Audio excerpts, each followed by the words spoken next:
Two other guys that they talk about before we go to break on the defensive side of the ball. They say Alex Wright spent a year learning from Garrett, which could start paying dividends on the field 2023. There won't be the pressure on Wright to succeed as he'll be worked into a backup in the mix on that rotation. And Martin Emerson last year demonstrated great coverage ability. Even if he didn't make a ton of game-changing plays, those should come as his career goes along, especially if he continues to have the type of success he did against wide receivers in 2022.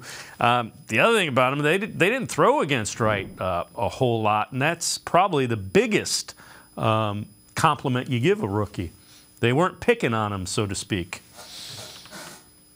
Yeah, they did not test Emerson that much. I think Brady did a couple times with Mike Evans, but Emerson held his own against the bigger body Mike Evans. I mean, and Emerson's a bigger corner, so that does help. But Emerson was a standout for the Browns on that defense. There weren't many players that you could say that about.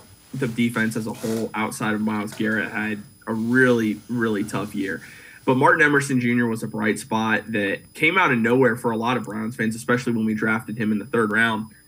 Alex Wright is a good one because Alex Wright, like the article said, there's not going to be a lot of pressure on him this year. He's going to be probably that 4th edge, maybe 5th edge. He's going to be competing with Isaiah McGuire for that spot.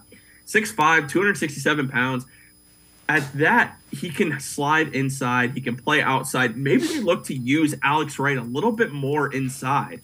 I think that's something that they're going to try and take advantage of this year, Jim Schwartz is.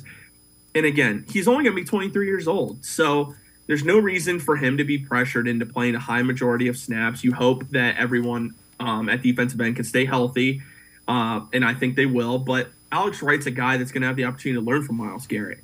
And he's also going to learn from Zadarius Smith. Also, Ogbo. He's going to learn from other veterans, and I think that's going to be really good for his overall growth because last year he really didn't have that. Jadeveon Clowney was very inconsistent, missed a lot of time due to injury.